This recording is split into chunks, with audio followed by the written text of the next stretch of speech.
Hi, I'm Brian. I'm 29, HR manager, and the last time I let my parents use my name on a loan without asking, I almost lost everything, including my peace. My 21st birthday wasn't the moment I knew. It was the crack that started the collapse. We were at some overdecorated chain restaurant, balloons on my chair like I was still 10, and Dad raised a glass, looked right at me and said, "Some kids make you proud. Others just take up space." They all laughed. That polite, tension-saving laugh you do in families where direct hits come with side salads. Kelsey giggled into her water. Evan smirked into his phone. Mom patted my shoulder like the joke wasn't a gut punch. And I smiled like I wasn't bleeding inside. That night, while they were still passing cake around, I booked a one-way flight to Seattle. I didn't tell them until I was on the plane. I moved into a studio apartment that smelled like pretzels and old paint. The couch came from Facebook Marketplace. The lamp leaned like it had survived something traumatic. But it was mine. No borrowed bed. No. "Can you just pay this real quick?" Text. Just me in the silence I'd been craving my whole life. Seattle gave me a shot. First an HR internship.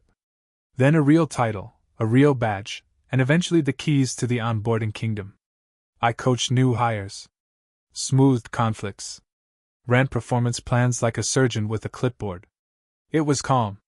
And I lived for calm. Meanwhile, back in Phoenix, my family called like nothing changed.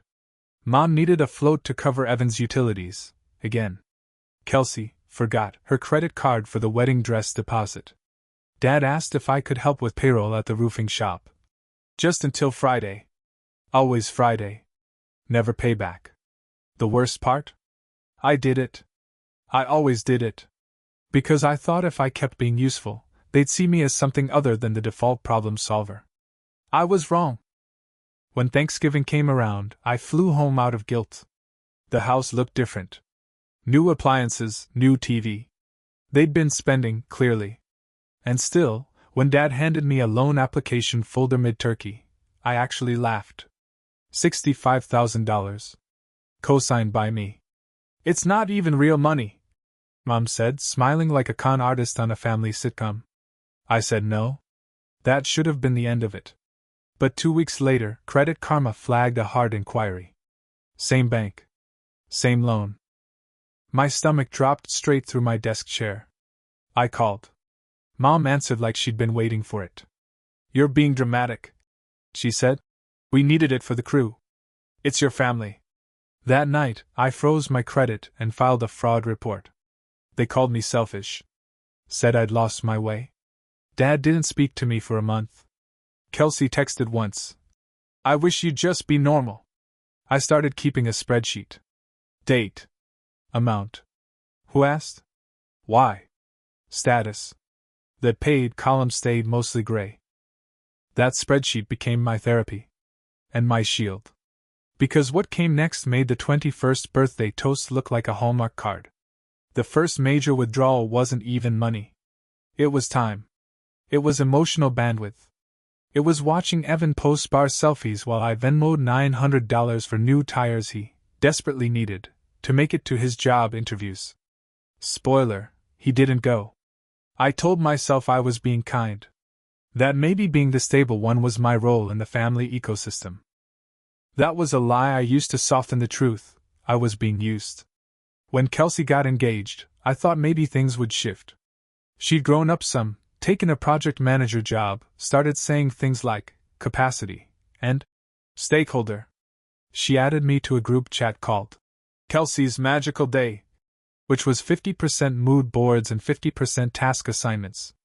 Within 24 hours, Mom dropped a note. "Brian can handle the deposit. He's good with money." I typed, "I'll send a gift." That's it. The fallout was immediate. Mom called crying. "Don't be like this." Evan message. "Bro, it's her wedding. Family helps family." It was like they thought I existed purely for logistics and liquidity.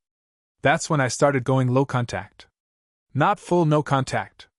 I wasn't ready for that. Just enough to breathe. Just enough to remember what my own voice sounded like in my head. I focused on work. Built out our performance framework. Coached 3 new managers through conflict resolution without once needing to escalate. I found a boxing gym and punched through some of the resentment. Sparring is cheaper than therapy, but not by much. Then came the dinner. Dad sent a calendar invite like it was a quarterly review. Family meeting. Sunday. Mandatory. I showed up. Not because I wanted to. Because I still held some desperate hope that this would be the time they saw me as a person, not a walking cosigner. The second I walked in, I knew it wasn't a meeting. It was an ambush. The table had cookies, like I was 10. Dad was already standing, arms crossed. Mom sat like she was ready to do damage control. Evan sprawled across the couch like he was bored of the whole thing already. Kelsey had that tight smile people use when they're hoping things won't get too messy, right before they definitely do. Dad said, "We're expanding the business. 2 new trucks. You'll be on the paperwork." I blinked. "Excuse me? It's just security for the loan. Won't cost you anything." That phrase should be printed on warning labels. Won't cost you anything, until it does. I said no. Mom gasped. "Why are you being so difficult? You've always been the responsible one." "I'm done being the responsible one who also foots the bill," I said. Dad snapped. "We gave you everything." And I said something I never said out loud before. "You raised me to be useful, not loved. And now I'm choosing something else." The room went silent. Then Dad dropped the old line again. "Some kids make you proud. Others just take up space." This time, I didn't flinch. I didn't smile. I didn't make it easier for anyone. I said, "Some adults learn to stop enabling the dysfunction. That's me." I left my boundary letter on the table. Clean language. Bullet points. No drama. Just policy. And then I walked out. Back in Seattle, I blocked the family group chat. I set up filters on my email. I opened a separate savings account named "Not for Fire." The silence that followed was loud. But it was mine. Then Kelsey called. And that's when everything started shifting in a direction none of us expected. Kelsey's voice on the other end of the phone was wrong. Not dramatic. Not manipulative. Just small. And tired. "Hey," she said, like she was calling a dentist's office, not her brother. I braced. "What's going on?" "Mom canceled the florist." I blinked. "Okay? Because you're not paying the deposit." I almost laughed. "Right. Because I'm not the wedding bank." She said, "If you're not participating, then everyone has to tighten up." I sighed. No. What she means is I was the plan, and now the plan's broken. Kelsey got quiet. Long enough I thought the call dropped.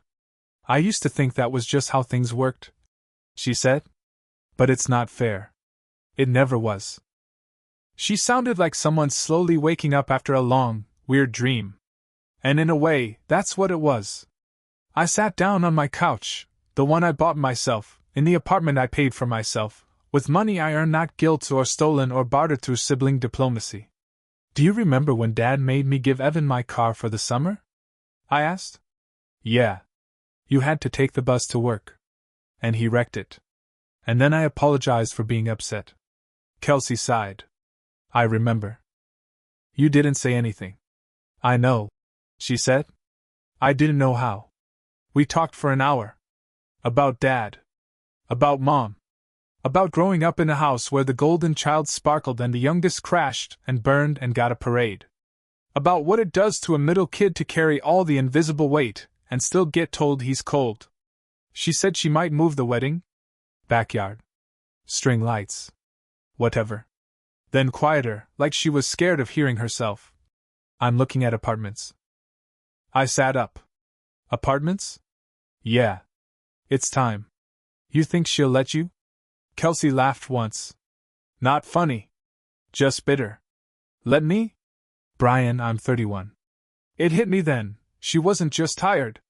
She was done too. Not like I was. Not with spreadsheets and boundary letters and frozen credit. But in her own way. Her version of enough. I didn't say congratulations. I didn't offer to help. I knew better. I just said, Let me know if you want to practice setting a lease boundary. And she said, maybe. Not yet. Then she hung up. 10 minutes later, Mom texted me a photo of the florist's cancellation receipt with a caption. Happy now? I didn't respond. That night, I made chicken and rice, watched half an episode of a detective show, and fell asleep before 10 with a weighted blanket and a clear conscience. The next morning, the family group chat blew up again. This time, Dad had a new plan. He wanted to talk.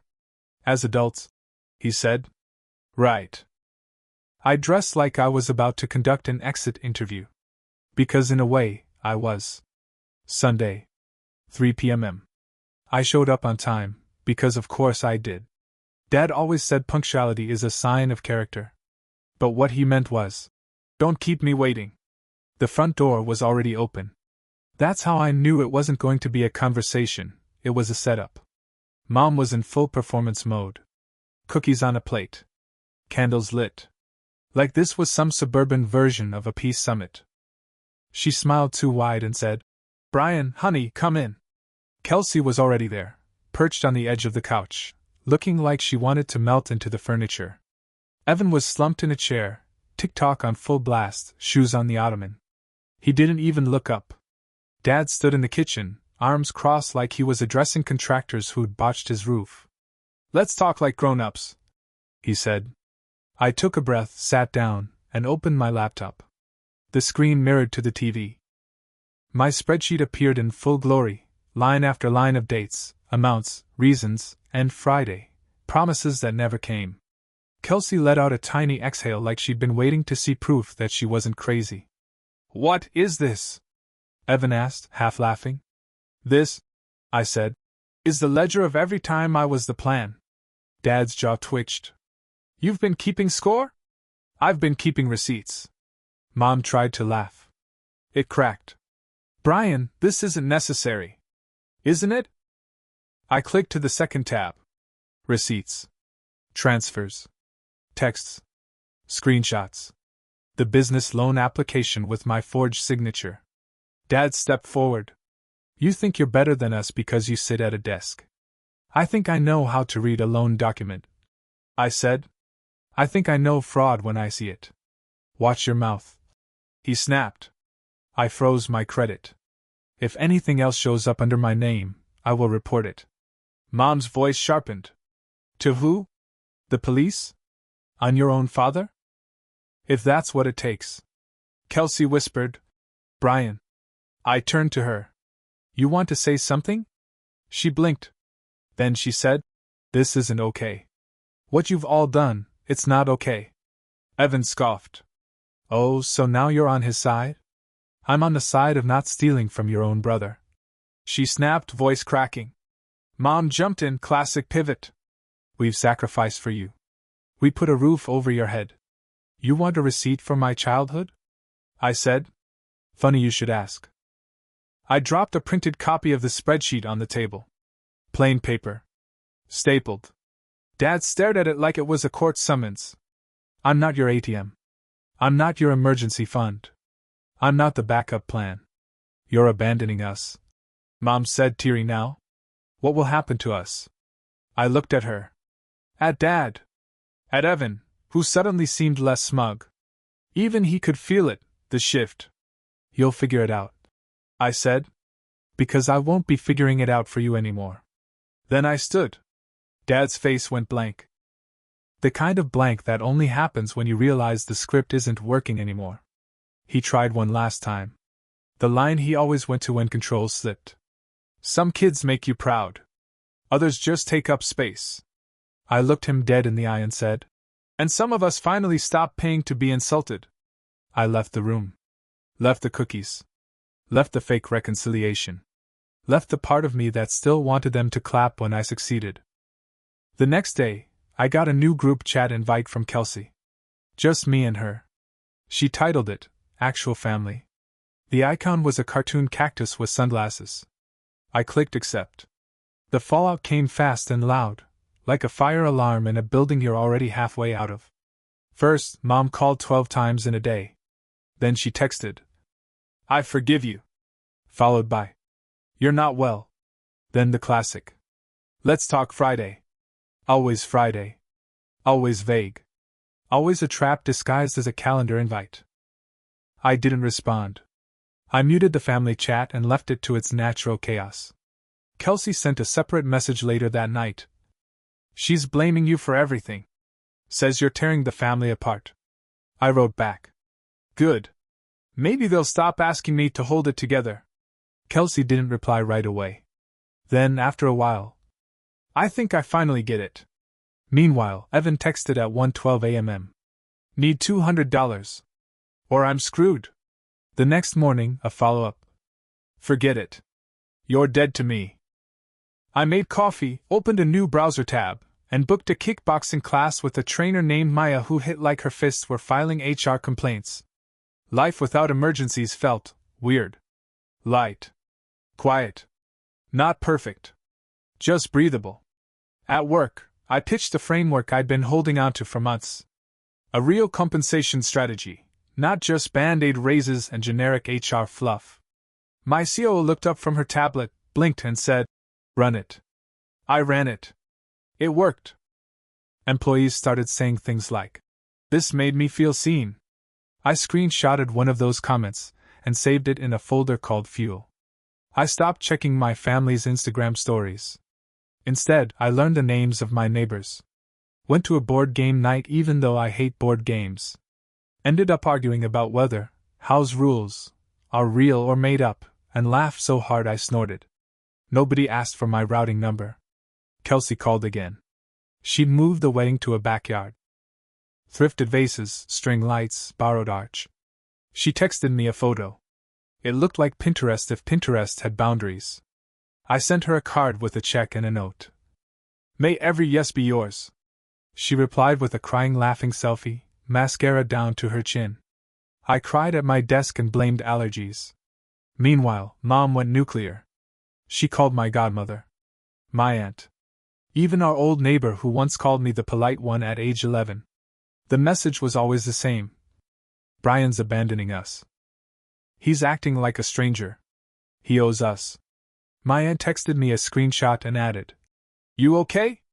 I wrote back, "Just not funding the family anymore." She replied with a single heart emoji. Then, "Proud of you." That one? I saved too. Then Dad posted a meme on Facebook with an eagle, a flag, and the words, "Kids these days don't know what family means." A neighbor commented, "Preach." I closed the app. 3 weeks later, I walked into my apartment after work, kicked off my shoes, and found a small box on my doorstep. No return address. Inside? My old high school football trophy. And a sticky note. "Since you care so much about records." I laughed out loud. The kind of laugh that has zero humor in it. Just breath leaving the body. I didn't respond. Didn't send a message. Didn't rage post. I opened my spreadsheet, added a new line. Emotional manipulation attempt, trophy drop-off. Status, filed under desperation. Then I made tea. And went to bed. My shoulders didn't feel like concrete. That felt like progress. I didn't plan to go back to Phoenix. But I had a work trip, 3 days of panel talks and HR workshops at a downtown hotel with bad lighting and good coffee. I added one extra day. Not for them. For me. On that Sunday, I drove past the old house. The roof looked new. The lawn didn't. The lemon cleaner smell was gone. All that remained was a faint echo of obligation. I didn't stop. Instead, I met Kelsey at a diner off 7th Street. Vinyl booths. Syrupy air. Real coffee. She wore sneakers, a messy ponytail, and a face that looked softer. "I started therapy," she said between bites of French toast. "Me too," I said. We sat for 2 hours. Talked about Dad's moods, Mom's tears, Evan's survival parades. About growing up as side characters in a story we didn't write. "You were brave to leave," she said. "You were brave to stay," I said. She smiled. Real. Tired. Hopeful. Then came the dinner. Mom called a week before. "Just dinner," she said. "No speeches." No requests. Just us. I picked the place. A mid-range bistro. No candles. No fanfare. Just food. They were already seated when I walked in. Mom smiled too quickly. Dad stood up like he was about to lecture a room. I sat down, ordered sparkling water, and let them talk. They didn't ask about money. That was new. They asked about work. About Seattle. About boxing. I answered. Short. Calm. Halfway through dessert, Dad cleared his throat. I was angry, he said. Still am, maybe. But I also know you did what you had to do. Mom dabbed her eyes. It's been hard not hearing from you. You did hear from me, I said. In spreadsheets. In boundaries. She looked down. Then, softer than I expected. I didn't know how much we leaned on you. Until we fell. You didn't fall, I said. You just finally stood on your own feet. Dad leaned back. You still think you're better than us? No, I said. I think I'm better to myself. That's a big difference. Silence. Then Mom reached out, stopped halfway. Can we start again? I didn't take her hand. But I didn't walk away either. You can start, I said. I'll see if it's safe to join. On the flight home, I stared out the window as the city lights shrunk below. I didn't cry. Didn't smile. I just exhaled. In Seattle, I opened my old spreadsheet. Scrolled through the entries. I didn't feel rage. Just history. Then I added one final line. Date today. Amount $0. Reason boundary kept. Status paid. And I closed the file. Not to erase it, but to remember what it cost to claim my life back. Because I'm not a walking checkbook. I'm not the family emergency plan. I'm not the backup parent, the financial rescue, or the guilt sponge. I'm Brian. HR manager. Boxing enthusiast. Builder of calm. Keeper of boundaries. And finally, nobody else's plan.